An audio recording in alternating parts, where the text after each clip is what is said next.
I'm Jennifer McNeil. I am a newborn and maternity photographer, but today I'm going to be showing you how to put a couple photos together into one composite photo. The first thing I'm going to do is go ahead and combine these two photos. Basically, for me, say a client didn't like this backdrop in the end and they wanted it simplified, and then I could put it on a plain backdrop, put the baby on a plain backdrop. So this tool here, up in the corner, this object selection tool, is really awesome. When you hover over it, you actually see kind of what would be selected. But I actually want the whole bed. So if I select a rectangle around the bed, then it should find the edges and be able to select the bed with the baby on it. So that's what has been selected. And if I hit Control C, or I can copy up here in the edit window, then I can go over here and paste it. That's Control V on the PC, or again, edit and paste. And so what we have, to some that, could be done. For me, I like to clean it up a little bit because what we're missing is shadows. So I play around with first adding a shadow in here.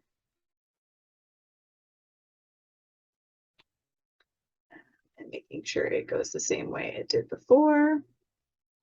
You can play around with the distance and things like this and get it just right, how you like it.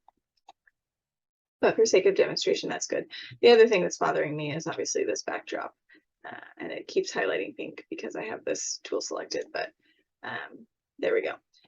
So it's teal, doesn't really go with anything, but if we are clicked onto that backdrop and we do a quick image adjustments, hue, saturation, then you can basically change it to any color of the rainbow. So for this, let's find something I like. Green is good. That's obviously not the right green, so then we can play with saturation. Make it a little darker. And there you have it. So that's actually pretty good like that. If I want to get real nitpicky, I can come back on top of this layer, make a new layer. And color casting is not necessarily a good thing, but for making the scene look a little more real, I see like this was probably reflecting some pinks off the previous backdrop. So to counter that, I would just come in with a very, very light brush. This is at 14%. We'll see what that does. And then I have color selected the backdrop using the color picker. And then just kind of like painting that on the edge to reverse that color cast. And actually take away some of the brightness there, which could have been edited before. And again, this is going to be on a new layer, because if it's on this layer, it's going to add shadow to it. And just play around and see what makes it a little more realistic looking. But there you have it in a nutshell, combining those two images to change the backdrop of the baby photo.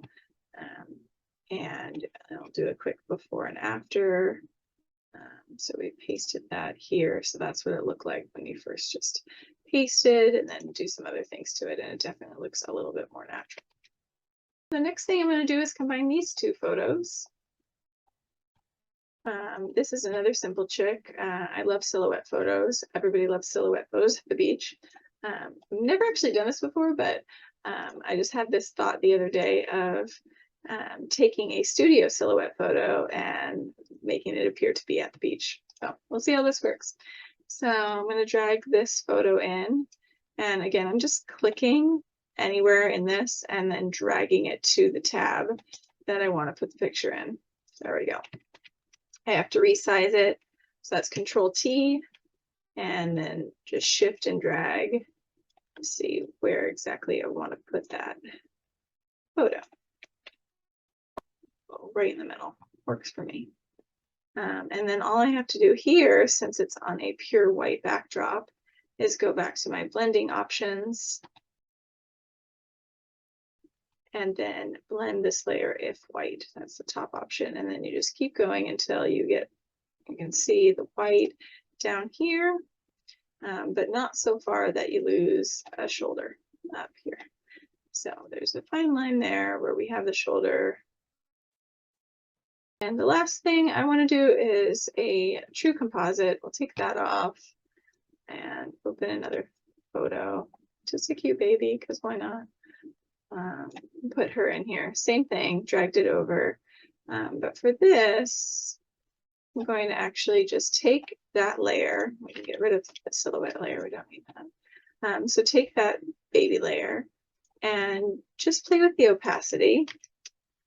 And I want to just make it about her cute face. So I'm going to make her a little bit bigger on the frame. Go. Now, you could stop there. It's kind of cool playing around. What I would do is add a, let me go back and talk through that. So I would, I'm making a copy of this backdrop, and I'm just dragging it to be on top of the other layer, and I'll play with that in just a second, and then turning off that backdrop layer. And essentially what I want to do is make the backdrop be plain white. So I added a new layer, and then I will change the color to white and use my fill tool to make that white backdrop. And then you can see it's a white backdrop. So this layer with the baby is at about 65%. This one we'll play around with and do something similar. Let's say 40%. And then what we can do is take the eraser tool and erase the backdrop off the baby's face. I am at an opacity of 43% with this eraser, so it's not taking everything off, which is a choice. So you still have some of that fun ocean textures shining through. On the actual face, I would just go over it again, taking a little more off. Still, we're at that 43% opacity, but it's doing another pass. So we're seeing her more and more. And then if you want, you could change this to a little higher to just get the rest off of her face. And then this is a true composite where it's two photos in more of an overlay situation. See a little bit of the ocean, the baby, but it's not a cutout where she's pasted on top of it. It's the two photos kind of working together, using the ocean more as a texture than anything else. Not sure this is what I would deliver to a client, but it's just something fun to play around with. Thanks for watching. I hope those few techniques on some different ways to combine images were helpful, and you can do something creative. And you know, sky's the limit. Photoshop is awesome, so have fun and play around.